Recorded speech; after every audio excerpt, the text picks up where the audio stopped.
jackanory. Find it first. Gotta find it. Well, Willie asked the question. How old is this? Do you know, it's funny how What was old the name things... of the company again? It was called E. Preston, was it? Preston and Sons. Birmingham, England. Okay, E. Preston and Sons. Oh, yeah, all right, I've got to finish it. I've got to polish this up. I've got to clean that up underneath. Just sort of show you the age. My biggest problem was, how was I going to... Was I going to refill this with something and re-screw the screws back in? Anyway, as it happens, we found them other brass screws, haven't we? And they're going to do just fine. They're just a little bit longer, yet they fill through the holes. So we've still got a bit to do. But anyway, this morning I persuaded Debbie. I said, can we have a jackanory story, Debbie? And we all love a jackanory story, don't we? So come on then. Wait a minute. Shall I come closer to you? Hold on. Don't zoom in. Don't zoom in. Right, here we are. Right.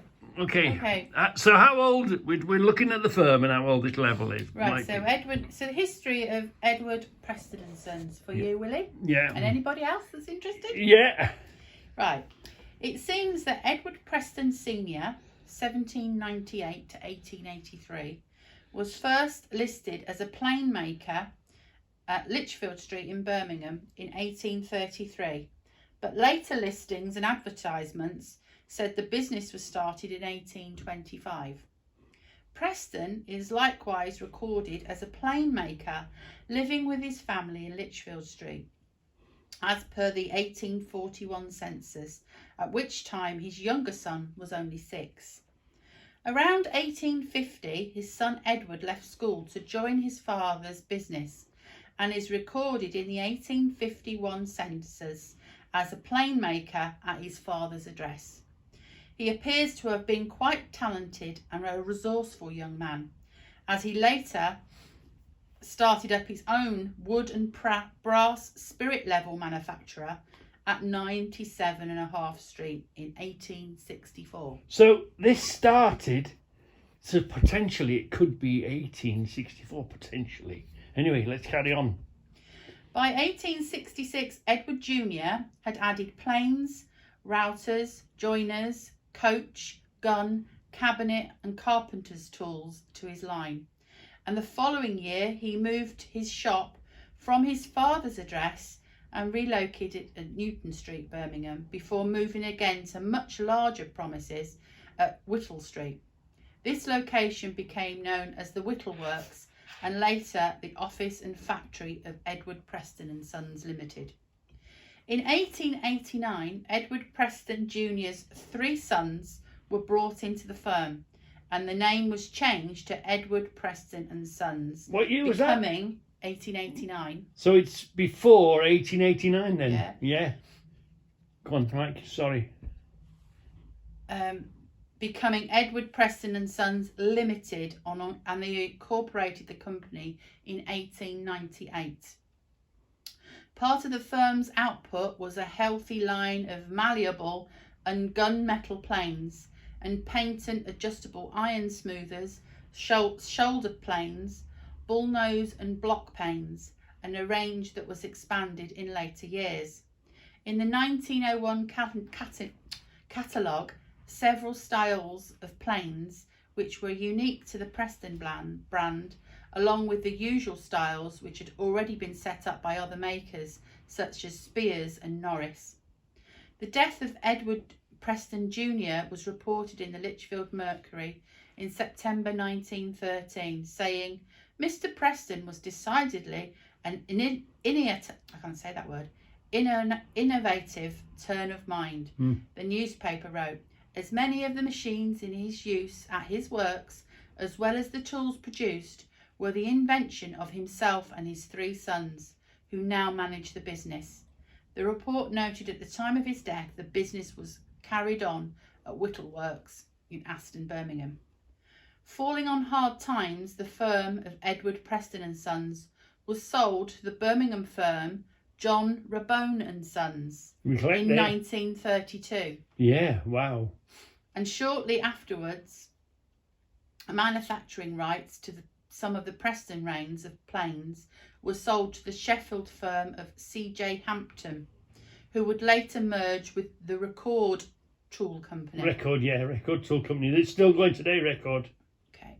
Some of the Preston planes were directly added to the Record line by the Hampton firm, while others were modified or discontinued altogether. Generally, all Preston wooden planes are clearly stamped on the front of the plane, the shape, size and character type of the stamp indicating the age of the plane. On some of the metal planes, all the component parts were stamped with a number or symbol during manufacturing. This number was used to reassemble the parts following a batch process. Not all Preston tools are trademarked clearly. Early shoulder rebate chariot planes and chamfer rebates commonly appear without trademarks, but may have assembly numbers. The EP trademark was already in use by 1882. Now so the you've got EP on that. The EP trademark. So that it's is definitely 1882, with maybe a bit later. So it won't be before 1882. And it's not Sons Limited, is it? So it's so the EP mark is there. I wonder if there's anything underneath here hidden away. We'll have to discover that. Anyway, carry on, fans. That's it, really. Is that it? So, wow. Thank you very much, Debbie. We all love it when you tell us a story. So, look at this.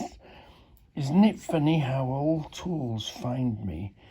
And why did I pick this particular one to decide to begin to... I don't know if I might just sort of stain it or wax it, I think. Can I ask how that is a plane? No, it's not a plane, it's a level. Oh, it's a level. I'm going to say, a plane, I don't get that. Yeah. Oh, okay. It's a level, but everyone seems to go mad over planes, but not levels. Where's his bubbles?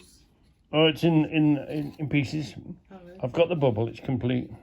Maybe the colour of the water, it's a clear colour in the water, so the colour in the water tells us a date, but there's nothing else. It's just so I think I might just wax it and keep it as it is. I have cleaned it a certain amount because it was a bit rough, and this still needs a lot of cleaning and polishing, but once this is polished up to gleaming, and we put the bubble back in, it's going to be fantastic, isn't it? So anyway, Willie, if you can figure out a date from there, that's all we can tell you. Is it's bloody old. It's bleeding old, isn't it? Yeah. Thank you, Debbie. A Debbie story. We like a Debbie story.